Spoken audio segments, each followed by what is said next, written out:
Here's the thing, nobody tells you when they talk about the Deathly Hallows. They're not a gamer's loot table. They're not 3 cheat codes to break the story. The Hallows are a vocabulary for how people face the one opponent nobody beats, not in the long run: death.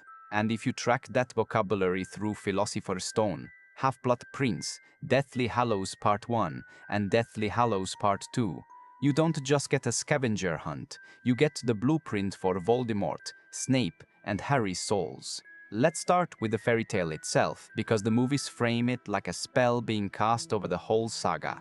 In Deathly Hallows Part 1, Hermione reads, "There were once 3 brothers who were traveling along a lonely, winding road at twilight. The animation is sharp and paper-cut eerie, like it already knows it's the skeleton under the franchise's skin. Death appears and the eldest brother demands a wand, more powerful than any in existence. The second asks for the power to recall others from death. And the youngest? He asked for something that would enable him to go forth from that place without being followed by death. That's the thesis. 3 attitudes to mortality. Dominate it, reverse it, walk with it until it's time." Now, you've heard people say which Hallow maps to which character. But wait, the movie itself tells you what happens to people who pick each road. Listen to that narration land. The oldest brother, with the elder wand in hand, went to a nearby village, where he sought out a wizard with whom he had once quarreled and won the duel that followed. Then the gut punch. Drunk with the power that the elder wand had given him, he boasted of his invincibility. That phrase, drunk with power, could basically be Voldemort's key V. Voldemort doesn't just want to live, he wants to humiliate death. In Half-Blood Prince, he asks Slughorn, "How do you split your soul?" And Slughorn recoils, Don't ask me that." Tom doesn't flinch. "I only wish to learn," he says, like a shark politely asking about swimming techniques. Later, when Dumbledore tells Harry in Half-Blood Prince, but his distrust of everything and everybody means he can't even understand friendship or loyalty, he's describing a man who believes only in leverage. If you believe in leverage, you believe in the Elder Wand. And look how Voldemort talks in Deathly Hallows Part 2. Once he takes Dumbledore's wand from the tomb, he whispers, reverent and poisonous, "The Elder Wand. The last enemy that shall be destroyed is death." He even quotes the tombstone inscription like he's claiming the slogan for his brand. But he bends it wrong. That line, "The last enemy that shall be destroyed is death," is a Christian epitaph on James and Lily's grave in the film.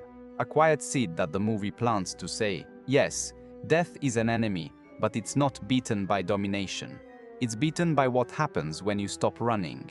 Voldemort can't read that.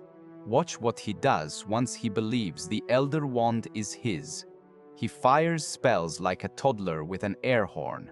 He laughs when it splits the air, and when he tries to kill Harry in the forest, he says almost tenderly, "I was, and I will be, the one to kill Harry Potter." It's ownership. But the wand won't fully answer him. Why?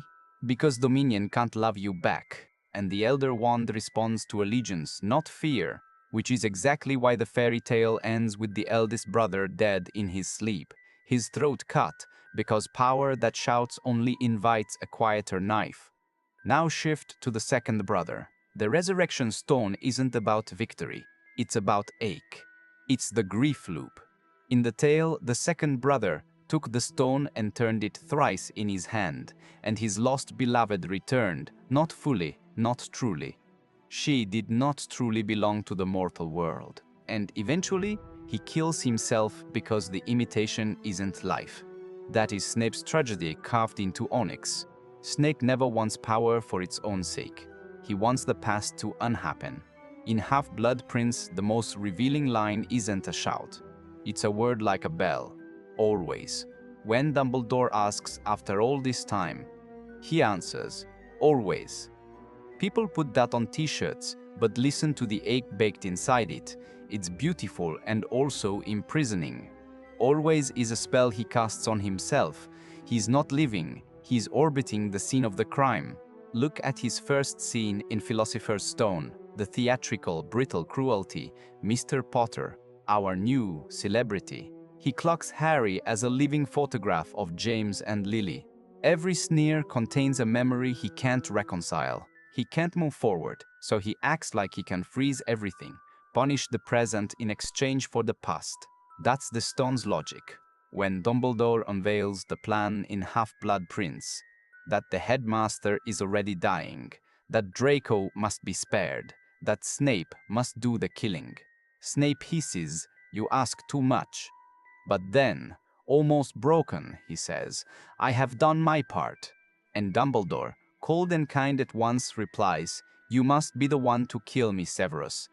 Why? Because mercy isn't just about heroes saving innocents. It's also about sinners being allowed to choose love over fear, even when love tastes like poison. Snape traps himself in that choice and wears it like a hair shirt. Deathly Hallows Part 2 finally shows us Snape's memories, and we get the most second brother image in the whole series. "You have your mother's eyes." He repeats it like a liturgy. He summons Lily in every glance at Harry. He keeps her in the Patronus that blooms from his wand, a silver doe, hers. And when Dumbledore sees that doe glide and asks, astonished, "Lily? After all this time?" Snape answers again, "Always." The stone is in his heart. He doesn't bring Lily back, not really, but he tries to live inside the shadow of her forever. And it eats him. Which brings us to the youngest brother, the one everyone mistakes for the least impressive. The cloak isn't swagger, it's patience, it's companionship. The tale ends with the line that changes everything. "And he greeted death as an old friend and went with him bloodily, and, equals, they departed this life." That's the arc Harry's been walking since Philosopher's Stone, when an 11-year-old stares into the mirror of Erised and sees his dead family, not gold, not trophies, and Dumbledore gently says, "It does not do to dwell on dreams and forget to live." The cloak is living. It's staying hidden when you need to, stepping forward when you're ready, and knowing the difference. Philosopher's Stone sneakily sets this tone right away. The first gift Harry receives from the wizarding world that isn't a Hagrid-sized hug is the invisibility cloak with a note. "Your father left this in my possession before he died. It is time it was returned to you. Use it well. Not use it well. Not use it to dominate. Not use it to fix the past. Use it to move through the present with care." And Harry does. He sneaks, yes, but he also witnesses truth with it. The truth about the stone, about Snape and Quirrell, about the chessboard where Ron says, "Not me, not Hermione, you." In that climax, Harry looks into the mirror and Quirrell demands, "What do you see?" Harry blurts, "I see myself shaking hands with Dumbledore. I've won the House Cup." And because he doesn't crave the stone for himself, it appears in his pocket. Dumbledore explains later, "Only one who wanted to find the stone, find it but not use it, would be able to get it." That's the cloak logic again. Power works when you don't grab it for your own shadow. Fast forward to Half-Blood Prince. Watch Harry shoulder the cloak ethic without even thinking about it. He tells Malfoy, yes, but more importantly, he keeps listening. He learns to hold silence. Dumbledore's line, "You must not be blinded by prophecy," might as well be, "Do not confuse the Deathly Hallows with a Destiny shopping list. What matters is the posture you bring to them." Now Deathly Hallows Part 1 crystallizes the map. Xenophilius draws the triangle and says, "The Elder Wand, the Resurrection Stone, the Cloak of Invisibility." Together they make one the Master of Death. Hermione snaps. It's a fairy tale. Ron barks. The bloody invisibility cloak? That's a children's story. But Harry goes quiet, because he's had that cloak since he was 11. When the animation finishes and death reaches for the youngest brother, the voice says, "And death, for the first time, took someone he could call his equal." That line hums over every scene after. Watch Harry in the forest in Part 2 when he realizes the truth. He's a Horcrux. He turns the snitch in his palm, and it opens. "I open at the close." He whispers, "I'm ready to die." That's not cosplay courage. That's the cloak matured. He closes his eyes and whispers to the people he loves, "Stay close to me." And Lily says, always mirroring Snape, but with a different weight. James tells him, "Until the end." Sirio says, "We are part of you, invisible to others." Remus adds, "You'll stay with me." And Harry asks, "Stay with me." And Harry asks, "Stay with me." They answer, "Always." Listen to the contrast. For Snape, always is an anchor cast backward. For Harry, always is a hand on your back as you walk forward into the dark. Then comes maybe the quietest, bravest moment in a blockbuster ever.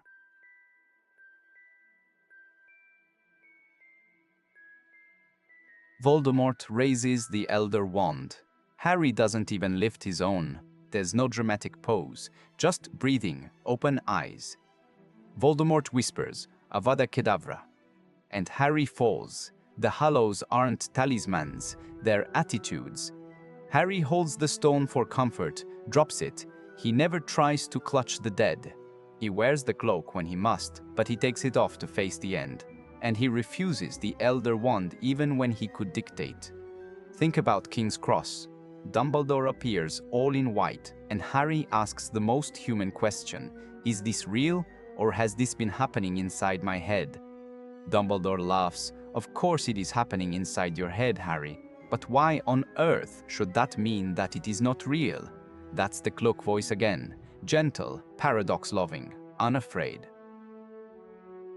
Dumbledore lays it out. Voldemort has done everything to run from death that he is now shackled to it. Harry, by walking willingly, has become untouchable in the one way that matters.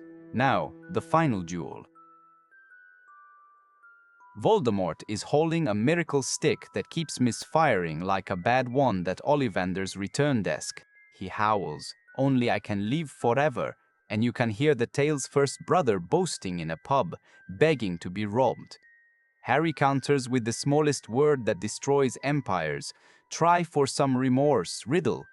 Who says that in a magic duel? A kid wearing the youngest brother's cloak in his bones. He doesn't hurl a prophecy. He offers repentance, because the cloakway turns enemies into people again. Voldemort sneers, "It's your one failing, Harry Potter. You're too weak." The Elder Wand speaks the same delusion. Then Harry lays out the Elder Wand's allegiance logic instead of blasting. The wand's allegiance was won from Draco Malfoy. And when Voldemort roars and casts the killing curse, Harry disarms Expelliarmus, and the wand arcs to him like a falcon. It chooses him not because he's meaner, but because he's truer. But wait, he still won't keep it. In the film's final beat with the wand, Harry snaps the Elder Wand across his knee and tosses it. He throws away the first brother's road. That is not a power move. That's graduation. So where does that leave Snape? The second brother's moral is that grief that refuses to become love becomes a trap. Snape lives inside that trap, yet he aims the little freedom he has toward protecting Lily's son. Right before he dies, he says to Harry, "Look at me, not to dominate, not to confess, to see Lily's eyes again, to hold the copy for one final second." The Resurrection Stone doesn't cure grief. It teaches that love is not meant to be reanimated. It must be transfigured. Snape never quite makes that leap. But his memories transform Harry. Who does? And where does that leave Voldemort? The first brother's moral is that power without humility creates your own assassin. Voldemort splits his soul so many times he becomes a ghost in his own body. When the final curse rebounds, the film doesn't show a grand, glorious corpse. It shows ash unraveling. He was already a rumor, and rumors scatter in the wind. Here's the fun part. Track the Hallows back through Philosopher's Stone and Half-Blood Prince, and you can see the map hiding in plain sight. Verbatim echoes. "Philosopher's Stone," Dumbledore says, "to the well-organized mind, death is but the next great adventure." Tell me that's not the cloak's mission statement. Half-Blood Prince, Slughorn, terrified, confesses to Harry about Horcruxes and says of Lily, "She was exceedingly bright. Your mother was one of my favorite students." The whole memory is a cautionary tale about trying to legalize the first brother's path. Deathly Hallows Part 1. Ron snaps at Harry. "You don't know why I listen to the radio, do you? To hear if I've heard Ginny's name." The stones ache again. The living haunted by the maybe dead. Hermione's tail voice underscores it. Recall is not return. Deathly Hallows Part Two. On the bridge, Neville shouts, "It doesn't matter that Harry's gone," daring death to blink. He finishes with the youngest brother's defiance. "People die every day, but you're wrong." Neville is the cloak's cousin. Ordinary courage made stubborn. Now, some people say, but the Master of Death is whoever owns all three Hallows at once. Sure, that's the test. But mastery in this story is not about stacking artifacts. It's about learning how to hold each attitude without letting it own you. Harry, in the forest, literally holds the stone and then lets it fall. He accepts the cloak's protection and then steps out of it. He wins the Elder Wand, but refuses it. That's the hat trick, not possession, but release. And here's a subtle mirror. Dumbledore himself fails the first brother test in his youth. He tells Harry at King's Cross, confessing about the Hallows, "I was fit to own the Elder Wand, not because I was powerful, but because I was wise." Then he adds the sting, "I was not." He chased the same constellation with Grindelwald. Ariana died. He learned the thing. The tale burns into your bones. You cannot stand over death. You can only stand with the living until it is time. So when you rewatch the franchise, stop measuring the Hallows by who can blast the biggest burst of green. Measure them by who can look at death without flinching. Voldemort shouts. Snape whispers to the past. Harry listens and answers. Why does that final shot of the trio on the bridge in Part 2 feel so peaceful? Because it's the youngest brother's ending. The war is over. The cloak is folded. The stone is gone. The Elder Wand is broken. What's left is what Dumbledore told the boy in Philosopher's Stone. It does not do to dwell on dreams and forget to live. Live. Go home. Put your kids on the Hogwarts Express. Watch them wave. The Deathly Hallows were never about winning. They were always about how to stop losing yourself. And if you want one last proof straight from the movies, listen to the graveyard. Hermione reads that inscription aloud in Godric's Hollow. The last enemy that shall be destroyed is death. Harry kneels, quiet. He doesn't argue. He just keeps walking. By the end, he doesn't destroy death by conquering it. He destroys its power to rule him. That's the difference between a tyrant's wand, a haunted man's stone, and the boy's cloak. Between running from death, trying to drag the dead backward, and learning to greet the end as an equal. Which is exactly why the tale of the three brothers isn't a side quest. It's the Rosetta Stone of the whole saga. It translates every duel, every whisper, every goodbye. And once you hear it, you can't unhear it. The Hallows are not about power. They're about posture. And posture decides everything.